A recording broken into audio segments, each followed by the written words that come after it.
Assalamu alaikum урматтуу телекөрүүчүлөр. Кутмандуу кешиңиздер менен Билерман Ордо интеллектуалдык клубунун мүчөлөрү, командалар, айымдар жана мырзалар. Мына бүгүн 9 февраль ЛТР телеканалында Билерман Ордо оюнунун 8 туру. Биз бүгүн кышкы серияларды ойнойбуз, улантабыз. Телекөрүүчүлөргө каршы Бишкек шаарынан Эмил Бакановдун командасы келген. Эмил Бакановдун командасы кышкы сериялардын финалына бүгүн расмий түрдө атсалышат. Анда эмесе мен команданын курамын Ордого чакырууну баштаймын.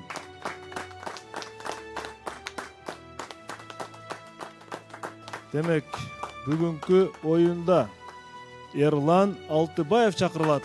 Эл аралык Кувейт университетинин юриспруденция адистигинин 2 курсунун студенти, команда мүчөсү. Бакытбек уулу Назарбай, тарых сабагынын мугалими, команда мүчөсү.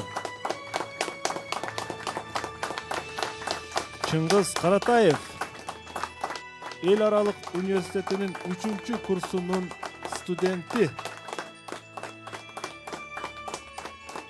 Мухаммедали Эгембердиев, Ишеналы Арабаев атындагы мамлекеттик университетинин тарых факультетинин 4 курсунун студенти. Азамат Аманов, медициналык институттун тиш дарылоо адистигинин 5 курсунун студенти, келечектеги стоматолог.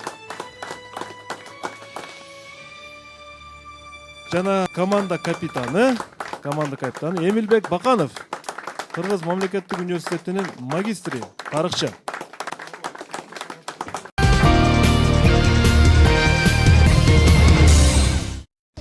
Демек, урматтуу команда, дагы бир жолу кош келипсиздер.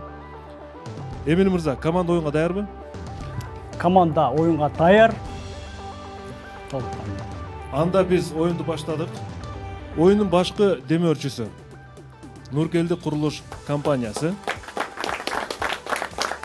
Бүгүндөн баштап Нуркелди курулуш компаниясы биздин клубдун башкы өнөктөшү болуп эсептелет. Бардык оюндарда, Кудай буйрса, Нуркелди курулуш компаниясы биздин телекөрүүчүлөрдү жана билермандарды ар тараптан колдойт. Ал үчүн компаниянын жалпы жамаатына жана башкы директору Жоробай уулу Манасбекке клубдун атынан жана өзүмдүн жеке атынан ыраазычылык билдирем. Биздин өнөктөштөр азыр студияда турат. Ассаламу алейкум, Манасбек мырза. Алейкум ассалам. Дагы бир жолу биздин студиябызга кош келипсиздер. Биздин сунушту кабыл алганыңыздар үчүн сиздерге аябай ыраазыбыз. Анткени Билерман Ордо клубу бул 10 жылдан ашык тарыхы бар. Кыргызстандагы интеллектуалдын башын бириктирген бирден бир интеллектуалдык расмий клуб болуп эсептелет. Бүгүнкү билермандарга сиздин кандай кабыл тилегиңиз бар? Чоң рахмат, Талат мырза. Ассаламу алейкум, урматтуу телекөрүүчүлөр, урматтуу Билерман Ордо клубунун катышуучулары. Бизге ушул Билерман Ордо клубунун жетекчиси Талат мырзадан сунуш түшкөн. Билерман Ордо клубунун оюнчуларын, телекөрүүчүлөрүн колдоп берүүбүздү суранган. Биз ичара келишип макул болдук. Мындан ары ар бир оюнда жыл бою сиздер менен өнөктөш болуп колдоп берүүгө бардык тараптан даярбыз. Биздин максатыбыз Кыргызстанда, өлкөбүздө интеллектуалдуу жаштар көбөйсө, бул Кыргызстандын кең келечеги, ар тараптуу экономикабызга жакшы салымыңарды кошобуз деген үмүттөбүз. Сиздерге жана телекөрүүчүлөргө Нуркелди курулуш компаниясынын жалпы жамаатынан жана жеке өзүм атынан ийгилик. Чоң рахмат. Рахмат. Манасбек мырза, компаниянын ишмердүүлүгү кайсы жылы башталды жана учурда сиздер кандай типтеги үйлөрдү салып жатасыздар? Нуркелди курулуш компаниясы биз 10 жылдан бери курулуш тармагындабыз. Азыркы учурда Ош шаарына көп кабаттуу элиталуу үйлөрдү салып атабыз. Биз буну менен шаарыбызга, өлкөбүзгө аз да болсо өзүбүздүн салымыбызды кошконго аракеттенип атабыз. Рахмат. Оюндун соңуна чейин буйрса биздин өнөктөшүбүз Нуркелди курулуш компаниясынын жетекчилиги сиздерди күзөтөт. Эмил мырза, жана оюндун соңунда кайсы билерман мыкты катышты жана кайсы телекөрүүчүнүн суроосу мыкты болду, бул Манасбек мырзанын жамаатынын укугуна коебуз, ушулар аныктап берет. Биз анда оюнду баштадык. Эсеп демек монитордо 0-0. Суроо берүүчүлөр үчүн биз экрандан берип атабыз. Уюлдук телефондорду колуңуздарга алып, урматтуу телекөрүүчүлөр, азыртадан биздин дайректерге суроо жөнөтүңүздөр. Анда эмесе биз оюнду баштадык. Биринчи раунд старт алат. Биринчи раунд.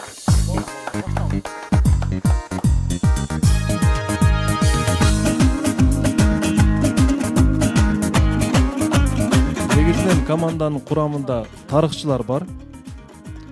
Стоматологдор, демек универсалдуу команда десек болот. Эмин мырзанын командасы. Биринчи раунд сиздерге каршы Мирлан Турдуматовдун суроосу келет. Санкт-Петербург шаарындагы эмгектенип жаткан биздин мекендешибиз, Базар Коргон районунун тургуну. Бүгүн бизде видео суроо дагы бар. Кудай буйрса видео суроо эгер жебе туш келип калса аны да ойнотобуз. Урматтуу билермандар, мониторго көңүл буруңуздар. Эмин мырза, кайсы белгини көрүп турасыз? Тамеки чылым чегүүгө мүмкүн эмес деген Тамеки чегүүгө мүмкүн эмес. эскертүү. Көпчүлүк жерлерде бул белги бар. Ошону менен бирге учактарда дагы эскертме, жүргүнчүлөр үчүн эскертме кагазында дагы ушундай белги бар. Жана ошондой эле таблодо жанып турат бул, ар дайым биз байкайбыз. Ошол эле учурда айрым авиакомпаниялардын ошо эскертме китепчесинде азыр сиздерге мен дагы бир сүрөттү сунуштаймын. Мына ушундай дагы белгилер бар, урматтуу билермандар. Караңыздар. Мүмкүн эмес деп турат да. Галстук, көз айнек, туфли, тарак жана ручка. Сиздерге суроо. Кандай учурда буларды алып жүрүү мүмкүн эмес болуп калат? Кетти минута. Кандай учурда? Авариялык учурларда эмеспи, жана экстренный случаях. Мисалы үчүн Элестеткиле, учактасыздар. Учакта кандай учурда бул алып жүрүү мүмкүн эмес буларды. Авария болгондо аварийный учур болгондо булар алыскараак учканда давлениясы бар адамдар үчүн дагы галстук бул давленияны кысыптап коет. Түшүндүрүп айткан. сууга түшүп калганда самолет эгер сууга конуп калса аварийный посадка болуп туруп, ошол жактан баллондор ачылат да. Автоматик баллондор ачылганда булар баллонго чыкканда жарылып кетет. Бирок галстук эмне кереги бар? Бирок галстук эме адам Ишмердүүлүккө тиешелүү эмеспи? Мисалы учак учурунда эвакуация учурунда баары буларга эвакуация учурунда жана эвакуация болгондон кийин жана баллондордо кетип баратканда бул ар кандай курал катары кыска батыраак түшүндүргүлө. Аварийный ошол аварийный учурда болушу мүмкүн көбүнчөчү. эвакуация учурунда кырсыкка учураганда болушу мүмкүн. Булардын баары курал катары колдонсо болот. Галстукту муунтуп коюшу мүмкүн. Шпилька турат бул жакта. Сайыл кетиши мүмкүн да. Ачки сынып Эвакуация учурунда булар мүмкүн эмес. Булар чечип эвакуация балким авиация учурунда бир аварияга. Эмин мырза убакыт аяктады. Ким жооп берет? Жоопту Мухаммедали Эгембердиевден угабыз. Мухаммедали. Биринчи раунддун суроосу 1000 сомдон башталган. Мен эскерте кетейин. Мухаммедали. биздин команданын ою боюнча белгилүү бир учур келтирилип жатат бул суроодо. Эвакуация учурунда булар ар кандай тоскоолдуктарды же болбосо кооптуу абалдарды жаратышы мүмкүн. Ушул буюмдар, мисалы үчүн сууга түшүп калганда куткаруу баллондорун тешип коюшу мүмкүн. Кээ булар бул жакта буюмдар жана бир канча адам кетип баратканда ошол баллондун үстүндө психоз болуп кетиши мүмкүн. Бири-бириге ушул куралдар аркылуу жаракат залакасын тийгизип коюшу мүмкүн да, жана ошол эле баллонду дагы жарып коюшу мүмкүн. Мындайча айтканда, ошо эвакуация учурунда мүмкүн эмес болгон буюмдар алганга. Айталык. Туфлини. Мухаммедали. Бийик такада эвакуация учурунда бат чакан ылдам кыймылдаш керек. Мында тоскоолдук болот. Бул бир. Экинчиси болсо, баллонго шиш така менен чыгып алган болсо, тешип коюшу бул турган сөз. Жооп кабыл алынат. Учактарга түшүп жүргөн болушуңуз керек. Кайсы бирин сиз алып, мындай айталык, эми туфли бул аял затына тиешелүү дейли, бирок калган 4 нерсени сиз учакта колдонуп алып жүргөн учуруңуз болгонбу? Ооба. Ручка, тарак, Бирок Кудай сактасын, андай учур авариялык учурга туш болгон эмессиз, Жок, болгон эмес. Кудай сактасын. Жооп туура 1-0 эсеп. Авариялык учурда мына ушулар тоскоолдук жаратышы мүмкүн экен. Ошондуктан эгер учак авариялык абалга туш болуп калса, мына ушуларды алып салуу, туфлини чечип салуу, галстукту бошотуп салуу жана көз айнектерди алып туруу макулдук экен. Анткени жүргүнчү өзүнө кооптук абал жаратып коюшу мүмкүн экен. 1000 сом команданын эсебине азырынча өтүп турат. Анткени команда жеңгенде гана акчалай байгени кошо ала кетет. Эгер жеңилсе, анда телекөрүүчүлөргө гана утуш берилип калат. Оюн улантылат. Экинчи раунд.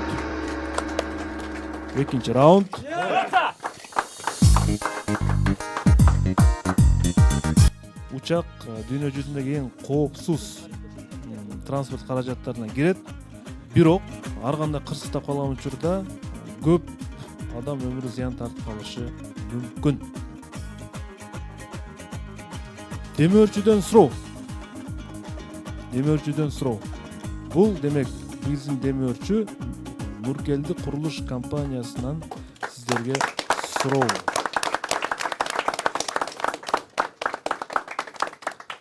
Россиялык жазуучу Василий Боревдин Сталиниада деген китеби. Көп мисалдар бар. Өткөндө дагы ушул тууралуу бир суроо келген. Сталиниада китебинен сиздерге бир үзүндү берилген.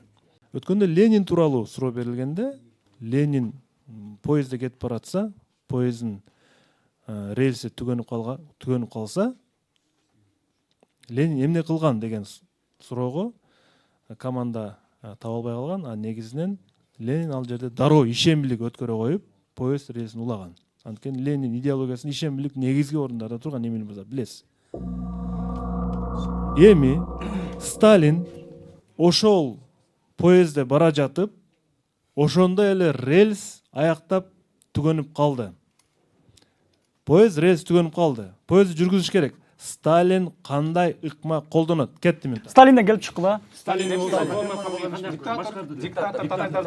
Бул эми бейбаш адам болгон, мындай элестеткиле өзүнүн адамдык өзгөчөлүгүнөн. Каттуу метод. Орусча айтканда жестокий адам болгон да, аябай эле. Балким башка адамдарды мисалы рейс көп калган атпайбы? Балким бир натыйжалуу бир нерсе кылгандыр ал дагы. Рейс боюш үчүн бир нерсе керек бул жерде Сталин жана адамдардан натыйжалуу бир нерсе күтүүгө болобу? Ленин ишембилик кылган болсо, Ленин ишембилик кылган болсо, ишембиликте элдин баары эле өзүнүн каалоонун иштейт да. А Сталин мажбурлаган. Жок. Мындай эмес. Балким башкачараак. Интергелпо элдердин жардамы. Жок, ишембилик кылган деп атат да. Ишембиликти кармайлык, ишембилик кылганда Ленин бул эми идеология. Башкарып аткан учурун элестеткиле Сталиндин өзүнүн. бирок ошондо эле кайра эле Сталин закон болгон да. буйрук менен эле ушул Сталиндин заставил Заставлять эткенде мажбурлаган ошол. Ал деле рейсти курдуткан, бирок мажбурлаган да.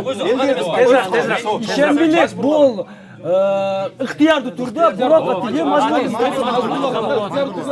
заставлять эткен да. мажбурлоо атайын эме менен. эмне кылышы мүмкүн? Эмил мырза, убакыт аяктады. Демөөрчүнүн суроосуна 1000 сом байге коюшкан демөөрчүлөр. Эгерде тапсаңыздар 1000 сом сиздерге өтөт, таппасаңыздар демөөрчүнүн өзүнүн капчыгында калат. Ким жооп берет? Жоопту өзүм берем.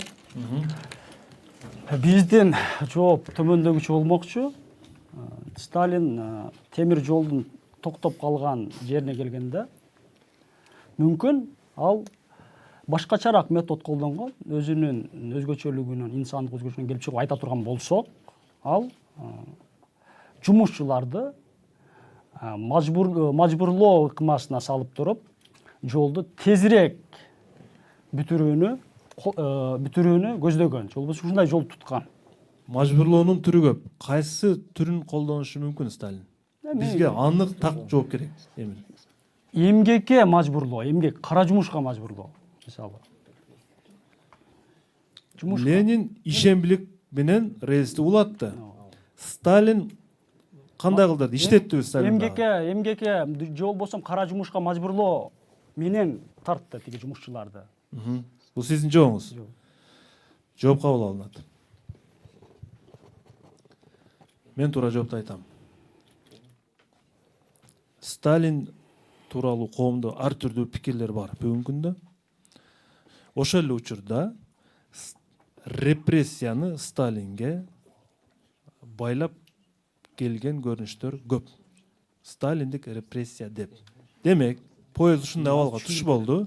Сталин жумушчуларды, поезддин ичинде жумушчуларды түшүрдү дагы. Атып салып туруп жакпагандарын, калган тирүүлөрдү коркутту. Рельсти улагыла деп. Улабасаңар баарыңарды кырып салам деди. Бул притча ушундай. Андан кийин гана поездди жүргүздү дейт. Мажбурлоонун түрүн сурап атам элимизде. Эсеп 1-1. Коргогула вариантынан, коргогула. Алып келгиле, столго могул жерге таштагыла вариантынан. Эсеп 1-1. Көңүл түшүрмөй жок. Таштагыла. Ишенимдүү болсун вариантынан. Жол издедик, жылдап, айлап, жумалап. Максаты бар кеме көлдө сөз алат. Кубат алып жолго чыкты Нургелди. Курабыз деп, көрктүү, жайлуу имарат. Нургелди курулуш компаниясы. Ар бир адам жайлуу жашоого акылуу. Оюн улантылат 3-чү раунд.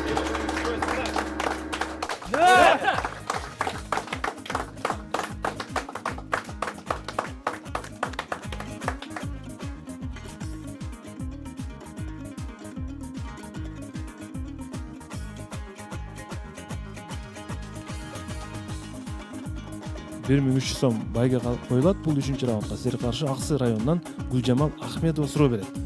Бир адам жерге урук экти жана ал ошол күндөн тартып маал-маалда өзүнүн ууга чыккан мылтыгы менен эгин эккен жерине келип асманга атып турат экен. Суроо. Ал адам жерге эмнени экти? Кетти минута. Уруктан келгиле, урук эмне себептен? Бир балуу урук болушу мүмкүн, ал жердечи. Кандай урук, менен уругу? Ал атканда учурда кандай тиешеси бар? Жерге эмнеге аткан жок? Себеби ал учурда ошол башка бир нерселер келиши мүмкүн да. Үн Козгарын жамгыр чакырышы мүмкүнбү? чагылган болгондо козгарын чагат.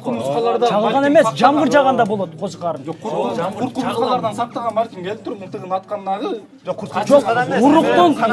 уруктун өнүмүнө түздөн түз таасир этип атат. Тарсылдаган у мынтыктын үнү. Шундан келип чыккыла? Чагылгандан келип чыгат. Мисалы жер семиткичтер болуп, мисалы овощи либо фрукты Мал менен келип атат, мал менен. Мал менен ошол козгарын деле болушу мүмкүн. Балким. Жок, козгарын экпейт да аны. Козгарын экпейт да. Мал менен дегенде сугаруу эмеспи, сугаруу. Мисалы парник дегет. Козгарын парник эмес, беркиндейди атып атпай бул. Мылтыгы менен асманга аткан ошондо жаңы чакырып атабы. Баягы шампиньон деген Ошондой майн болушу мүмкүн эмес. атса булут чачылап башка жака жылып кетет. Балким жылбайт.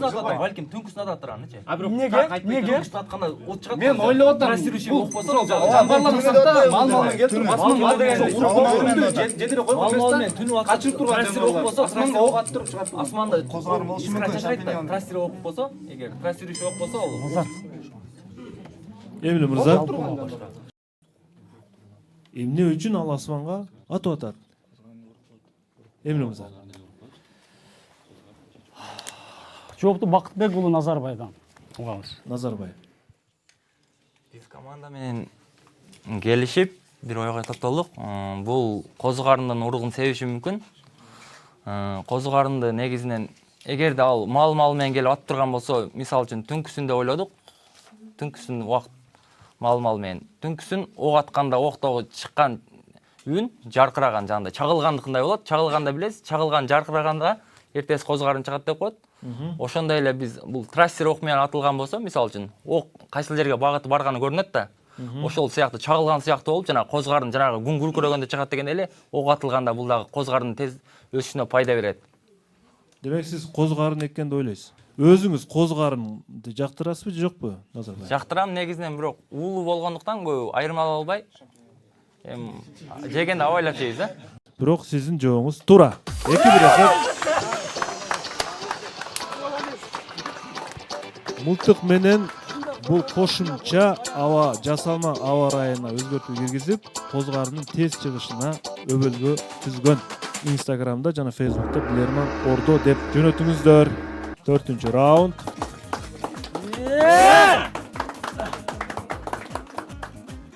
Козгарын негизи бүгүнкү күндө кафе ресторандарда салаттардын курамына кошулуп келет, бирок көпчүлүк биздин замандаштар козгарынга бир аз жакын эмес дейт.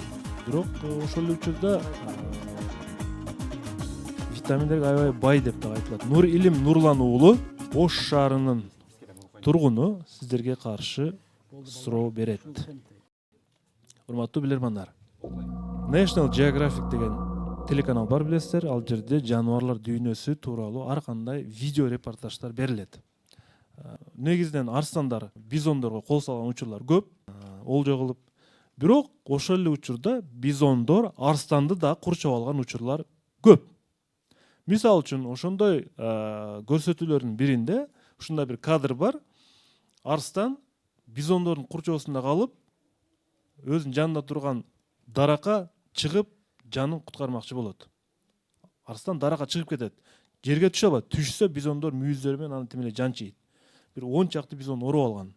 Ушул кадрды көргөн бир адам интернетте ушул кадрды кыркып алат дагы, өзүнүн баракчасына жайгаштырып, ага ушундайча бир ат койгон. Урматтуу билермандар, жаныбарларга тиешелүү ат эмес, ал башкача өңүттүү ат койгон. Арстандын ушул абалын карап туруп, ал бул картинага, бул сүрөткө эмне деген ат коюшу мүмкүн? Кетти минута. Неме карышкыр мисалы үчүн неме кылат го? Циркте ойнойт го. Арстан менен жолборд циркте ойнойт. Даракка чыгып атпайбы? Ошондой болушу мүмкүн да. Даракка чыгып атпайбы? Анткенче. Көрүнүш элестетип туруп. Күч бирдиктер болушу мүмкүн. Биз буюлдар жалгыз Симбаны деле көрсөк, Симбада буюлда кетип атканда жанагы даракка чыгып алат го Симба деле.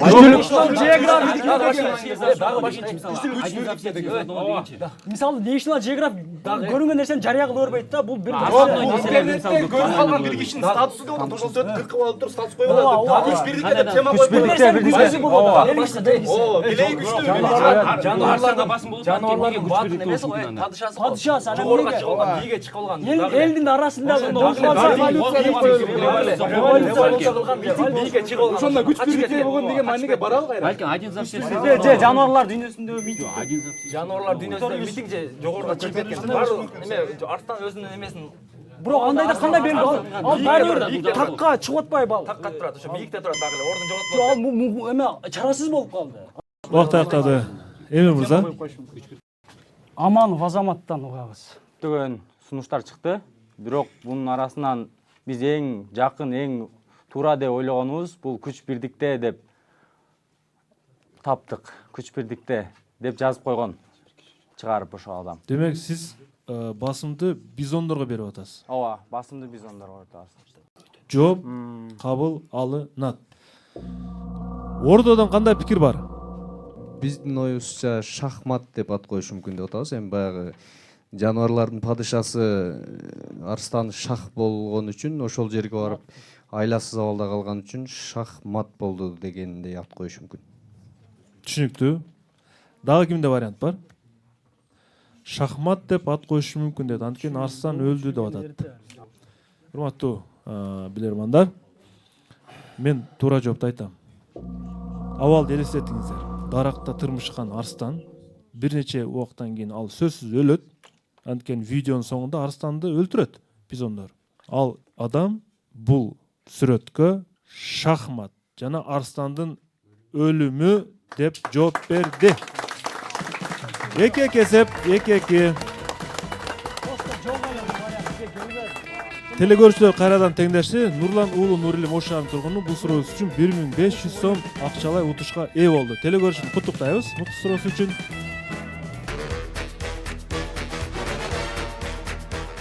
5-чи раунд. 5-чи раунд.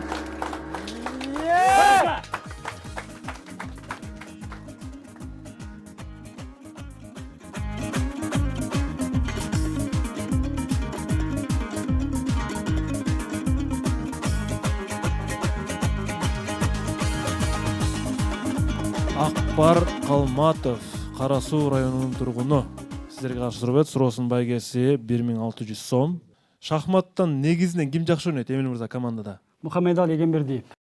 Жакшы ойнойт. Чемпионаттарга катышкан. Университеттер аралык спартакиадада бир канча орундарга жетишкен. Команданын ичинде Мухаммедали Эгембердиев жакшы ойнойт. Шах болгон учурлар көп эле болгон бекен? Я. Албетте, ийгилигинин негизги себеби дагы ошол. Урматтуу билермандар, суроого көңүл буруңуздар. Антарктика материгине 1994 жылдан баштап иттерди алып барууга тыюу салынган? Суроо: эмне үчүн тыюу салынган? Кетти минута. себеби пингвиндер барго, пингвиндер мындай катуу нерсени эме кылса коркот да. Коркуп жыгылып калышы мүмкүн. Ошол Үргөндө мисалы ит үрөт. дагы. Ит үрөт. Дагы. Балким Антарктида ошол. Антарктида 94 жылга чейин келген. Андан кийин Ошол мезгилден кийин температура муздар жарылып потепление болуп кеткен, ошондо иттер үрүп кайра кайталды. чындык варианты канчалык дегенде чындык. Себеби эме Негиздеп бер. Антарктидага барганда көп эле самолеттор. Мен уккан вертолеттор учууга тыюу салынган. Жыгылып калат. Карайбыз деп жыгылып калат. Өнүгө эмес, карайбыз. Ал эми иттерден келип чыгат, иттердин Ага чейин 94-жылга чейин экспедиция учурунда тамак аш түгөнүп калса, иттерин жешкен. Иттерин жешкен. Анан 94-жылга чейин уже билбейм кандай. Эми мисалы үчүн ит катуу үргөндө деле күчөйүп кетти, иттер жеп үргөндө деле жанагы айсбергдер бар, айсбергдер мындай көчөт да. итке болгон азык түлүк тамагы 94 жылдан кийин Ит сөзсүз үрөт да, үргөндө ошол айсбергдер бияка кулашы мүмкүн, кулап эрийт да. Ошол себептен деле иттерге тыюу салынышы мүмкүн бар. Иттин үнү ушунчалык бийик. Эмил мырза, талкууну токтотобуз, аяктады. Ким жооп берет? Чыңгыз Каратаев. Чыңгыз Каратаев. Урматтуу алып баруучу, биз команда менен келишип бир жыйынтыкка келдик. Жообуз төмөндөгүчө болмокчу. Иттердин ошол 1994-жылдан баштап тыюу салынган себеби ошол иттер көбүнчө кинолордон деле жана мультфильмдерден деле көрүп калабыз. Көбүнчө үрөт. Ал эми ошол жана глобальный потепление жана суунун деңгээли деле ошол иттердин үргөнүнөн жана айсбергдер көчөт да көбүнчөчү. Көчкөндө ошол суу деңгээли көтөрүлөт. Ошон үчүн айсбергдер көчпөш үчүн ошол иттердин барышына тыюу салынышы мүмкүн. Мен туура жоопту айтам. Мен бул суроону жөн кошкон жокмун. Анткени бүгүнкү күндө Кытайдан чыккан вирус дүйнөнү бир дүрбөлөңгө салып атат да. Ар кандай жаныбарларды колдонуудан дагы вирустун жайылышы күч алат. Жана жаныбарлардын басымдуу бөлүгү вирус алып жүрүүчү болуп эсептелет. Ошонун катарында ит дагы бар, урматтуу билермандар. Антарктикада жаныбарларды сактоо үчүн, ар кандай вирустардан сактоо үчүн иттердин келишине тыюу салган, урматтуу билермандар. Иттерди алып келбегиле, вирус келип калбасын дейт. 3-2 болду эсеп. Телекөрүүчүлөрдүн пайдасына болуп атат бул раунддагы. Акбар Калматов Кара-Суу районунун клубуна 1600 сом акчалай утушка ээ болду бул телекөрүүчү деген телекөрүүчүбүз куттуктайбыз. Оюн улантылат 6-раунд. Урматтуу телекөрүүчүлөр, бүгүн кышкы сериялардын 8-туру. Эмил Бакандын командасы кышкы сериялардын финалдык оюнуна ат салышууда. Ал эми сиздер болсо суроо жөнөтө берсеңиздер болот. Instagram, Facebook'ta Билерман Ордо деген биздин баракчаларыбыз бар. Аты жөнүңүздөр, суроонун маалымат булагы, жообу менен жана фото сүрөтүңүздөр сөзсүз түрдө болуш керек. Сайыпжамал Шүкүрбек кызы сизерге каршы суроо берет. Урматтуу билермандар, кыргыз эли ооз-эки поэтикалык чыгармаларга бай эл. Ошондой эле аябай көптөгөн акын жазуучуларыбыз дагы бар. Төлөгөн Касымбеков, Касымалы Жантөшев, Алы Токонбаев, Чыңгыз Айтматов сыяктуу залкарлар бар. Ушулардын ичинен Чыңгыз Айтматов Кыргызстанды жана Кыргызстандын элин дүйнөгө таанытуучулардын катарын толуктайт. Өзгөчө. Жана да анын чыгармаларын көптөгөн чет элдик тилдерге которушуп, китептери басылып чыгууда. Урматтуу билермандар, сиздерге суроо. Эмне үчүн калган жазуучуларга салыштырмалуу Чыңгыз Айтматовдун чыгармаларын дүйнө эли жакшы таанып, ал эми калган жазуучуларыбыз дүйнө элине анча деле таанымал эмес. Себеби эмнеде чыгармаларды кеттим? Орус тилинде тил маселеси. Экинчи ал дүйнөлүк глобалдык проблемалар козгогон. Дагы кандай себеп? Ал көптөгөн мамлекеттерде элчи болуп иштеген. Элчи болуп иштеген да. Балким 12 алып баруучу башта айтты 12 чыгармалар деди. Бул только жазган. Жазуучу. Ал акын, бул жазуучу. Да, айырмасы. Дагы. Башка тилдерге көп которулган нускасы көп. Албетте суроо талап болгондон кийин нускасы көп. Орус тилинде жазылган үчүн зерттеген орус тили бул дүйнөдө 3-орунда турабы? 3-орунда турабы? 3-орунда эмес го. Мүмкүн Неге ал бестселлер популяр болуп атат анын чыгармалары? Мисалы башка өлкөдө орус тилинде билет, орус тилинде удобный болгон. Дагы балдар токтобойбуз давай. Эми президент Клаус деген кечен алып чыкканда көп мындайча айтканда. Бул жашоодо полный Жок, ал тематикадан кетпейлик. Эмне үчүн аны чыгармалар башкалар? Тилдере көп колтурулган. Башка орус тилинде көп жазган. Эмил мырза. Ким берет? Али Эгембердиевден угабыз. Баарыбызга белгилүү Чыңгыз Айтматовдун чыгармаларын окусак, анда адамдын бытовой өзүнүн күнүмдүк жашоосундан тартып ааламга чейин жайылган глобалдуу проблемаларды көтөрүп кеткен дагы. Ошол себептен да таралышы мүмкүн. Мына глобалдуу проблемаларды көтөрүп өзүнүн кандай десем, бир гана Кыргыз эли же болсо Орто Азия эмес, же болсо Союз достошкон элдердин эмес, бүткүл дүйнө жүзүндөгү элдердин проблемаларын, жүрөгүнүн түпкүрүндөгү проблемаларын козгоп кеткен да. Барыңыздар окусаңыздар керек, окусаңыздар ар бир чыгармасында өзүңүздөрдү балким издеп таап каласыздар анын чыгармасынан-чы. Өзүңүз окуган акыркы чыгармасын айтыңызчы, Чыңгыз Айтматов. Чыңгыз Хандын Ак булуту. Түшүнүктүү. Жооп кабыл алынат. Жооп кабыл алынат. Мен туура жоопту айтам. Чыңгыз Айтматовдун мен туура жоопту айтып атам. Чыгармаларында ар кандай жагдайлар бар да. Ар кандай жагдайлар бар. Мисалы үчүн ошо сиз айткан Чыңгыз Хандын Ак булуту, Кыямат, Жамиля, Эрте келген турналар, Ак кеме да бир топ чыгармаларында кадимки талаш, тартыш, күнүмдүк жашоо турмуштан баштап глобалдык адамзатты ойго салуучу маселелер камтылган үчүн аны дүйнө элини жакшы кабыл алды. Негизинен жооңуз туура 3-3 эсеп.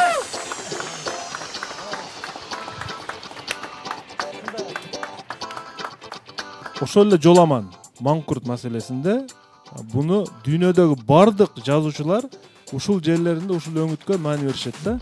Өзүнүн энесин кожоюна жагыныш үчүн атып өлтүрүп атат. Эсеп 3-3. Команда 1700 сом акчалуу утушка ээ болуп атат азырынча. Жана телегөчүлөр менен теңдешти.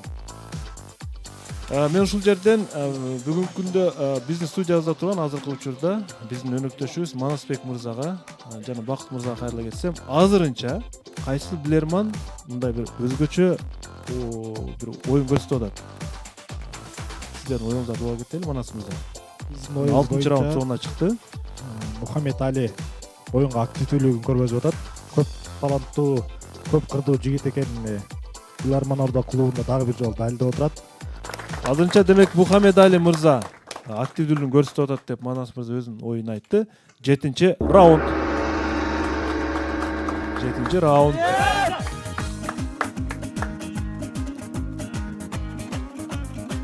Команда телегөрүүчүлөр менен куш кетип аткандай болуп атат да. Бирде команда алдыга чыкса, бирде телегөрүүчүлөр. Мындай ортодо чоң айырма менен азырынча упайлар жок. Теңдешүү бар. 7-раундда кимдин суроосу жебеге карап алабыз. Супер Блиц. Демек 3 суроо 20 секундадан. Мухаммед Али Эгембердиев ойнойт. Оюнга даярсызбы? Даярмыз. 20 секундадан ар бир суроо, үчөөнү тапканыңыздан кийин гана упай аласыз. Сизге каршы Эрлан Мамасалиев суроо берет. Ош шаарынын тургуну, өзү студияда, Эрлан мырза. Студияда турат. Мен суроосун окуйм. Бир адам кетип жатты. Анын колунда чоң алтын шакеги бар болчу. Ал адамга бир убакта каракчылар кол салды. Алар бул шакегти чыгарып алууну каалашты. Бирок шакеги чыкпай коет. Каракчылар шакекти чечиш үчүн анын манжасын дагы кесип алуудан кайткан жок. Бирок жигит кыйкырган дагы жок. Манжасын кесип алса, жигит кыйкырган да жок. Унчукпай туруп берди. Эмне үчүн? Ал кыйкырган жок. Кет 20 секунда. Жооп даяр, урматтуу алып барчу. Жооп даяр болсо бериңиз. Мындай анекдотта бар болуш керек эле. Оозундагы алтын тиштерин алып кетпештик үчүн ошону бекитип калайын деп үн чыгарган эмес. Оозунда алтын тиштери болгон. Колунда бир шакек болсо, оозунда демек 10 шакек болушу мүмкүн экен да. Жооп туура. Экинчи суроо. Сизде алтын тиш жок, Мухаммед Али? Жок. Балким болуп калат. Экинчи суроо. Айзирек Болотбек кызы. Ноокат районунан. Кыздын колун сурап келүүчүлөрдү биз ким деп атайбыз, Мухаммед Али? Жуучулар. Кыздын колун сурап келген жуучулар кыздын ата энеси макул же макул болбогонун билдирген көптөгөн мындай бир салттар, ырымдар бар да Мухаммед Али. Макул же макул эместигин ооз жүзүндө эмес, кандайдыр кыймыл аракеттерден, көрүнүштөрдөн билдирип келген. Ошондой учурда жуучулар кыздын ата-энеси макул же макул болбогонун мындай учурда сыртка чыкканда гана билишчү. Үйдөн сыртка чыкканда гана билишчү. Кантип билишчү? Кетти 20 секундда.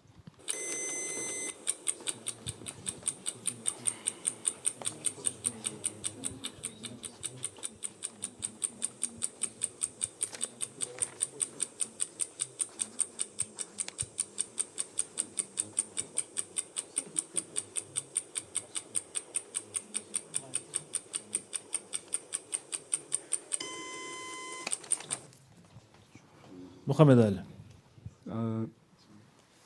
Мен Үйгө кирди, жуучулук. Силерде кыз бар экен, бизде бала бар экен, андай мындай, тигине мындай деп жомокторду айтты. Анан сыртка чыгышты. Сыртка чыккандан кийин мындай карап туруп билишти да, макул же макул эместигин. Тигилер унчуккан деле жок, Мухаммед Али.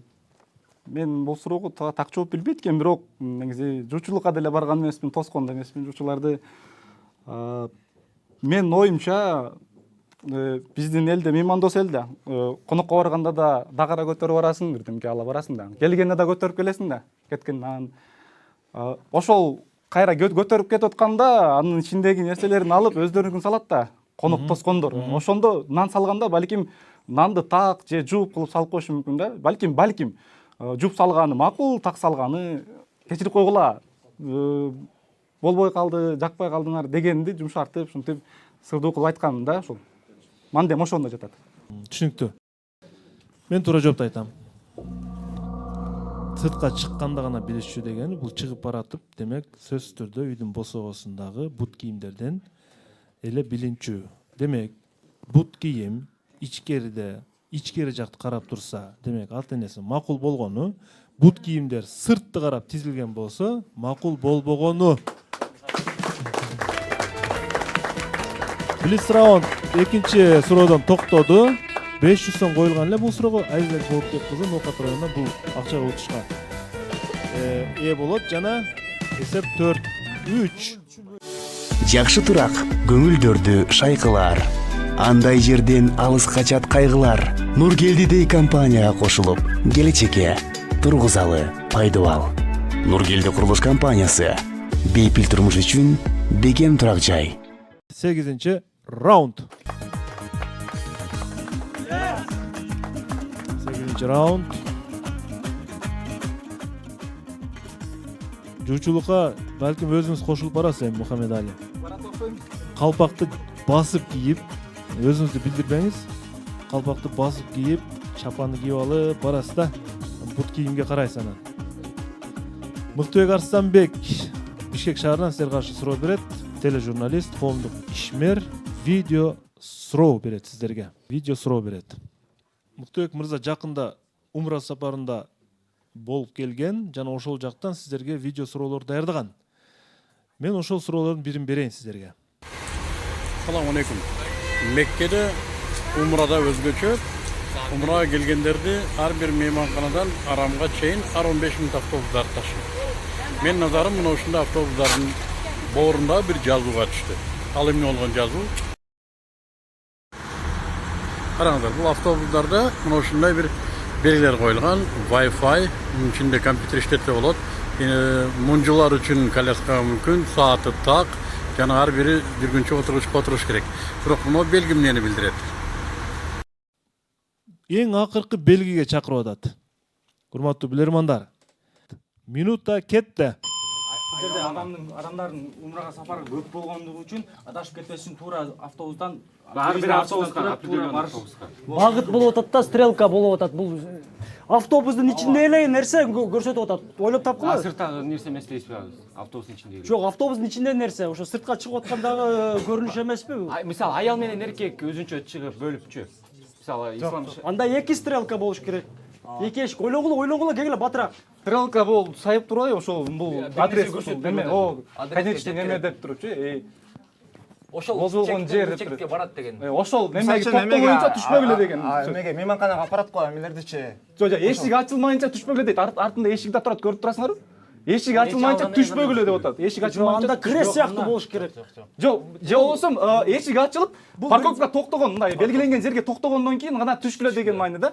Эшик ачылып кетсе дагы токтогондон кийин түшкүлө деген маани болуш мүмкүн. Бул эки жертиндеги бул сызыктар парковканын маанисин билдириш мүмкүн. Балдар, токтогондон кийин түшкүлө деген варианттан. Ошо жолдон чыкпай жүрөт деген. Анда мындай кетмек да. Бирок эки четиндеги линияда бир нерсени түшүндүрүп. Эмне мырза? Жардам сурайбыз. Ортодон жардам сурайсыздарбы? Жардам сурайбыз. Кетти.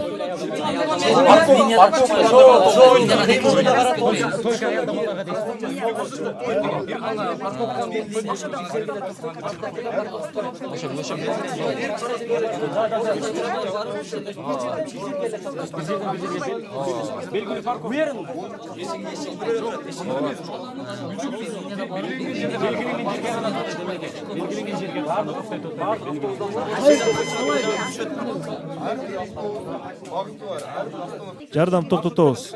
Ордо. Демөөрчүлөр да пикирин айтканга жетишип калды. Эмир мырза, жооп бериңиз. Мен айта кетейин, эгерде ордонун жардамы туура болсо, бирок акчалай утуш жарымы телекөрүүчүгө, жарымы ордого кетет. Эреже ушундай. 1800 сом коюлган бул суроого. Эмил мырза. Жоопту өзүм берем, ордонун жардамында. Бул белги автобустагы жүргүнчүлөрдүн багытын маалым бир жерде гана токтошу керек дегенге белги болгон. Маалым гана бир жерге адрес. Бардык жерде токтоп, түшкөнгө болбойт. Маалым гана бир белгиленген жерлерге гана токтоого мүмкүн. Болот дегенге белги. Жооп кабыл алынат. Туура жоопту мен видео иретинде берем. Менимче сиздер туура тапсаңыздар керек. Кандай болгондо да жооп ушул.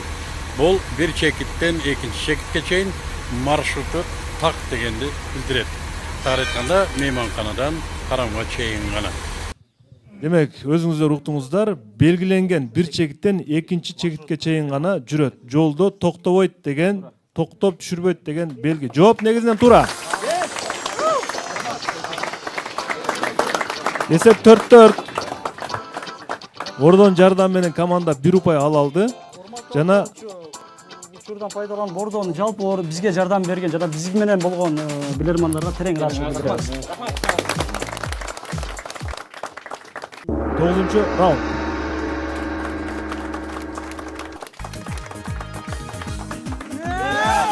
Тогузунчу раунд. 2000 сом акча байы катары коюлат 9-чу раундга. Азыр умра сапары аябай кызып жаткан учур. Ушунчалык максималдуу комфорт шарттар түзүлүп кеткен Меккеде, Саудияда. Тим эле мындай бир эч адам эме болбойт да, кыйналбайт. Адилхан Каримов Сузак район тургуну сиздерге каршы суроо берет. Суроосун байгеси 2000 сом. Урматтуу билермандар. Спорттун бир түрү бар. Ал оюнда ошол оюнга катышкан спортчу менен бирге ошол жерде көрүп жаткан көрүүчүлөргө дагы эрежелер бар. Ошол жерде отурган көрүүчүлөргө дагы эрежелер бар. Спорттук оюндарда эрежелер бар, көрүүчүлөргө дагы. Бирок бул оюнда өзгөчө. Эгер алар эрежени бузса, анда оюнчуга тоскоолдук жаратышы мүмкүн экен, Эмил мырза. Ал эреже боюнча көрүүчүлөр демин басып тынч отурушу керек. Бул оюндун түрүн көрүп жаткан учурда. Кайсыл оюн кетти минута? Шахмат лыжа. Добушка байланыштуу, үнгө байланыштуу. Кайсыл спорттун түрү? Шахмат болушу мүмкүн да. Үн. Шахматта көбүнчө Шахмат. Добушун чыгарбай демин кысып деп атат да, бул үн чыгарбай отур деген мүмкүн балким. Айтып коет да шахматта. Ход гана. Ал оюн үстөлүндөн алысыракта көрүүчү зыян берип коюшу мүмкүн. Шахмат. Алыстан туруп шахмат койбойт. Өзүнө жардам берип койду. Үн бузуп коет экен анын. Спорт эмеге зыян. Бирле спортчу чыкты. Аткарып атат ошол ишти. Артындагы көрүүчүлөр тынч отуруш керек. Кандай спорт болушу мүмкүн? Дагы. Бильярд эмеспи? Бильярд болушу мүмкүн. Мисалы жүгүрүү эмеспи жана. Кандай спорттун түрлөрү бар? Мисалы үчүн аябай кылдаттык мындай точность керек да. Аныктык Үйлердин точность керек да мындай. Мисалы үчүн бильярдта ошондой да. бильярд ошондой дагы кандай да. Мен өзгөртүрүшүм мүмкүн, үн өзгөртүрүшүм мүмкүнбүз. Биатлон деле болушу мүмкүн. Себеби жанагы спринт келгенде, лыжа менен келгенде автопистолет менен. Эмил мырза, убакыт аяктады. Ким жооп берет? Кайсыл спорттук оюн? Эмил. Эрлан Алтыбаев. Алпарчу бизден негизги көптөгөн варианттар чыкты. Бирок мисалы негизги вариантты азырынча 2 вариант айтайын, бирок анан мен ортодо негизги туура жооп деп өзүм бир вариант айтам. Бизге бильярд деген жана шахмат деген жооптор чыкты. Анткени бильярдта дагы, шахматта дагы көрүүчүлөр, то есть мындай айтканда болельщиктер ошо оюнчуларга мисалы тоскоол жаратып, мисалы ошо ход жүрө турган ходду айтып коюшу мүмкүн направленияны. Бирок биздин команда менен акыркы чечишкен жообубуз бул шахмат деген жоопко топтолдук, урматтуу Алпарычу. Демек акыркы жооп шахмат.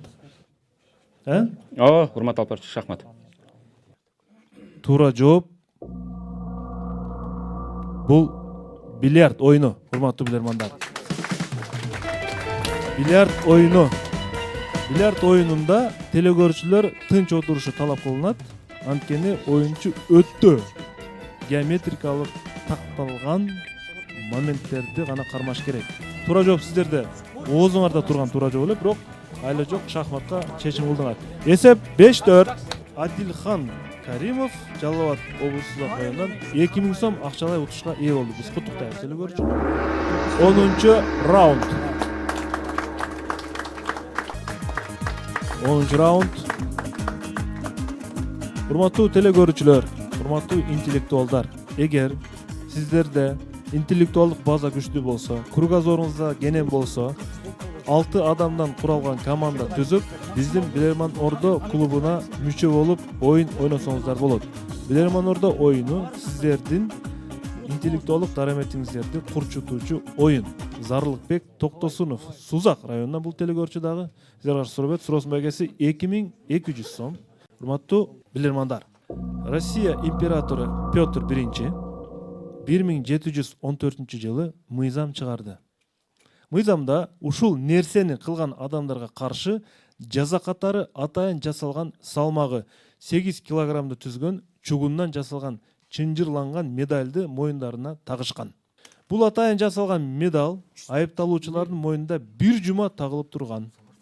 Жана ал медалды өздөрү чече алган эмес. Мурда даяр, урматтуу Алпарычу. Ким жооп берет? Али Эгембердиев. Али Эгембердиев. Айтыңыз.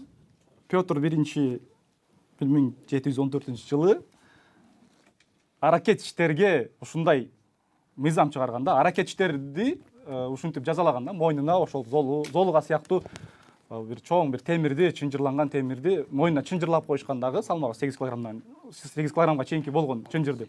Ошол аракетчтердин бул жазасы болгон. Аракетчтерге чыгарган закон. Эсеп 5-5 жооп туура.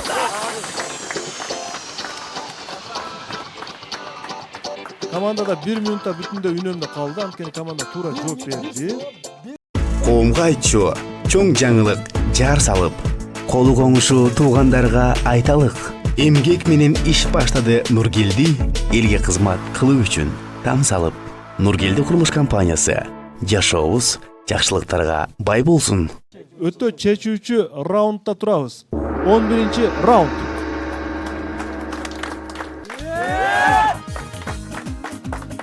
Birinci раунд. Кайсы тарап 6 болсо, ошол тарап жеңет азырча. Кайсы тарап 6 болсо, ошол тарап жеңет. Өтө чечүүчү раунд.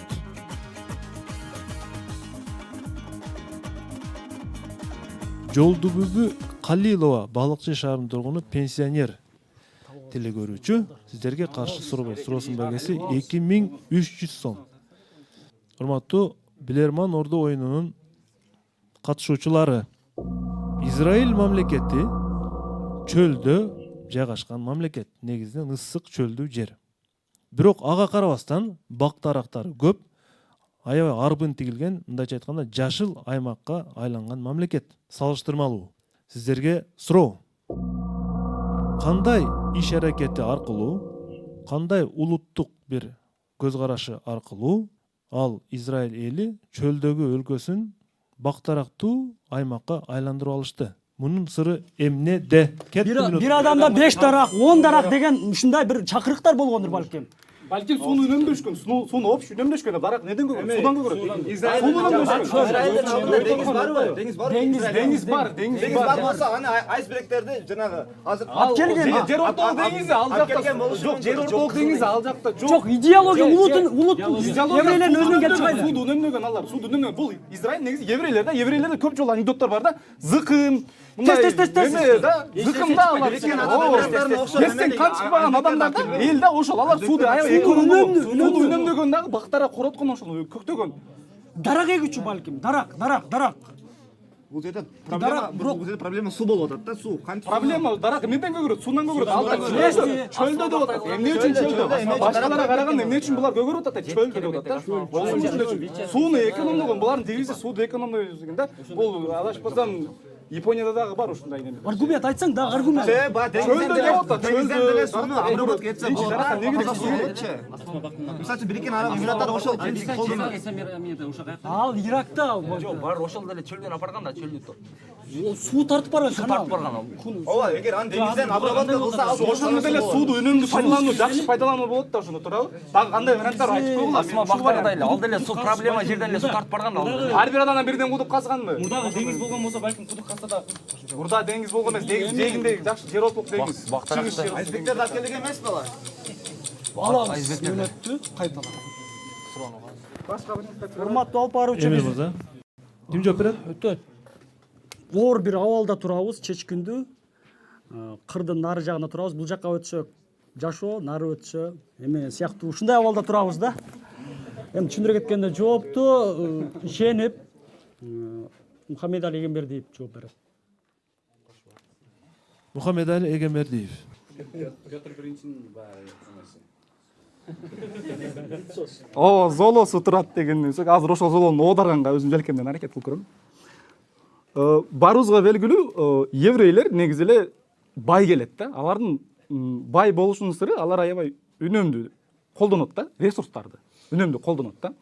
Ушундай калк келет. Барыбыздар эле эгер географияга кызыккан болсок, же болбосо гуманитардык илимдерге кызыксак, еврейлердин баары ушундай келет да. Сиздерде жөндөн талкуулап жаткан жоксуздар, жеңсеңер акча беребиз.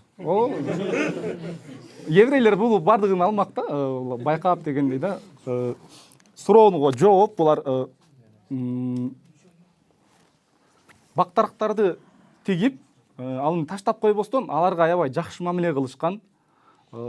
Жакшы мамиле кылган үчүн көктөп атат да. Жок, жакшы мамиле кыл дегенде булар сугарган да, такай сугарып, өз убагында сугарып, балким тамчылатып сугарып, ушинтип көктөп түшкөн да, мындайча айтканда көңүл көбүрөөк бурушкан да. Негизги эле бул жактагы маанинин маңызы алар сууду үнөмдөгөн да. Сууду үнөмдөп туруп, текке кетирбестен ар бир тамчысыны туура пайдаланып даракка берген. Бир да тамчысын текке кетирбей, баарын дарактын ушу тамырына сиңирткен да. Бул жакта сууду үнөмдөгөн да. Башка жактардан үнөмдөп келип, мисалы үчүн биз күнүмдүк турмушубузда гранттын оозун кечке чейин эле ачып кое беребиз да, үйүбүздө. Алар андай кылган эмес да. Алар үнөмдөп негизи чөлдө жашап атпайбы? Аябай үнөмдөп барып туруп, ошол дарактарга сугарып, көктөтүп алышкан да. Түшүнүктүү.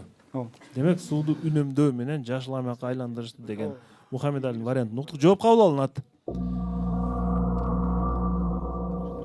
Акыркы суроо болгон үчүн ордодон да пикир сурап коеюн. Бул жерде эжекелер турат, мугалимдер турат. Балким мугалимдердин да пикирин угуп көрөлү. Мухаммедали ою туура элеби же жокпу? Нурсан. Урматтуу алып баруучу, менде башында эме алганда бир жооп болду эле. Израилде ушундай бир система бар. Алар жол курса, анын айланасына сөзсүз түрдө дарак эгишет да. Себеби бул согуштук стратегиялык аймак болгон үчүн баягы бомбадан сактануу үчүн деп маалымат окуган элем. Бирок улуттук идеология боло турган болсо, ар бир төрөлгөн балага бир 10дон дарак же болбосо 20дан дарак деген сыяктуу бир улуттук идеологиясы болушу мүмкүн. Дагы кимде бар вариант? Урматтуу алып баруучу, менде бир вариант болду эле. Мындай сөз бар го, балаңды ойлосоң байлык топто, небереңди ойлогон болсоң бактик деген сыяктуу бир сөз бар эле. Ошондой, дальновидный деп коет. Ошол идеология менен тигиштери мүмкүн. Бул бир вариант. Түшүнүктүү. неме бул Рахмат. балдар айтып атат го, ошого негиздеп толуктап, бул еврейлерде неме бар да, өздөрүнүн балдарына мурас калтырышкан. Алар ошо ар бир төрөлгөн баласына бир балага бирден дарак өстүрүп, ошол өмүрүңдө бактик деген жана Нурстан идеясын ошол туура деп ойлойм. Түшүнүктүү. Мен туура жоопту айтайын эми. 5-5 болчу эсеп. Жогорудагы ордодогу пикир айткан билермандардын ою негизинен туура эле. Тагыраагы Израиль эли жаңы төрөлгөн балага арнап сөзсүз түрдө бир балага бир дарак деген салтты колдонушат. Улуттук идеологиядан келип чыгып. Мына ушинтип кышкы сериялардын 8-туру 6-5 эсебинде телекөрүүчүлөрдүн пайдасына чечилди жана Жолдубай Калилова балык шаарынын тургуну 2300 сом акчалай утушка ээ болду. Биз телекөрүүчүнү куттуктайбыз.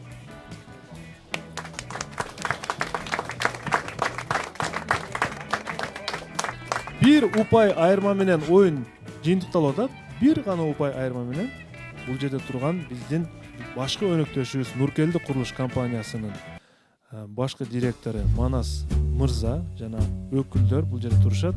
Сиздердин оюңуздарды дагы угалы. Бүгүнкү оюнда кайсыл телекөрүүчүнүн суроосун мыкты дейсиздер жана кайсыл билерман өзгөчө ойноду деп эсептейсиздер? Бакыт мырза. Оюнуңуздар аябай кызыктуу болду. Биз качышпасак да сырт четте туруп тердетти оюнуңар. Мындай биринчи жолу качышканга да сүрүп атабыз балким. Биз жакшы, аябай жакшы качышып келатып, эң ордодон жардам сурата койгон Мыктыбек Арстамбектин суроосу мыкты деп таптык. Себеби мен дагы бир кандай десем 4 жолу ажыга барып анан бул кишиге айтканым себептүү булар жооптун жарымына утушкуна ээ болуп, жарымы тигилерге ээ болгон үчүн биз ошол кишиге ыйгаралы деп чечтик. Нуркелди курулуш компаниясынын атынан Мыктыбек Арстамбекке белек. Рахмат. Демек, сиздердин оюңуздарча Мыктыбек Арстамбек мырзанын суроосу жакшы суроо деп эсептейсиздер. Манасбек мырза. Биз өзүбүз Нуркелди курулуш компаниясынын атынан бир аз белек даярдап келгенбиз. Эң туура жакшы суроого деп Мыктыбек Арстамбекти таптык. Толугу менен бул жакка кошулам. Ал эми мыкты оюнчу деп өзү негизинен билармандар 5 суроого жооп берди туура. Анын негизги үчөөнү Мухаммед Али Эгембердиев туура жооп берди. Мухаммед Али Эгембердиев бүгүнкү оюнда өзгөчө активдүүлүгүн көрсөттү деп эсептейсиз, Туура кошулабыз. Мухаммед Али Эгембердиевке башкы демөөрчү тарабынан демек 1000 сом акча сыйлык катары берилет. Кандай баа бердиңиз? Кандай таасир алдыңыз? Бул жерде ар дайым эле келип катышып тура турган, өзүңө өтө чоң пайда ала турган жер экен. Мындан ары дагы иштериңиздерге ийгилик. Биз компаниябыздын атыбыздан колдон келген жардамыбызды, демөөрчүлүгүбүздү кылып турабыз.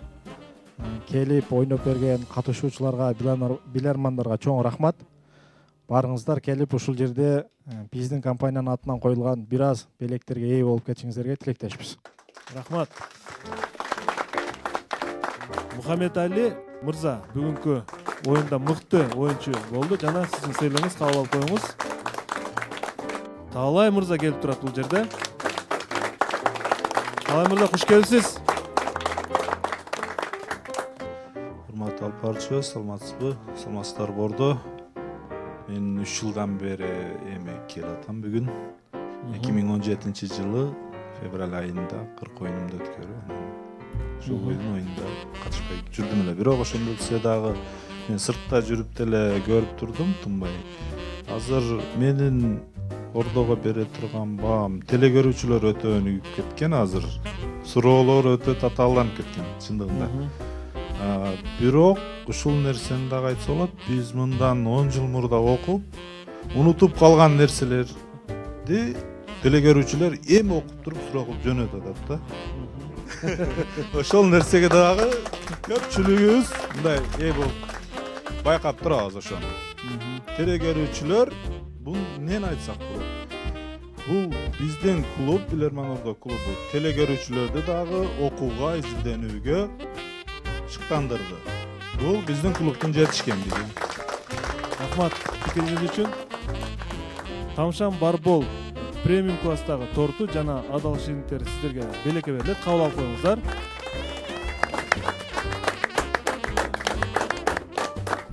Бир топ убакыттан бери биздин өнөктөшүбүз, чоң рахмат.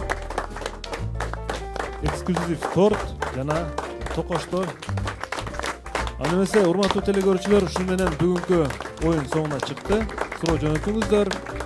Биздин башкы өнөктөш Нуркелди курулуш компаниясы, анын жетекчилигине чоң рахмат. Телекөрүүчүлөргө рахмат. Кайрадан көрүшкөнчө, ассалому алейкум. Аман туруңуздар.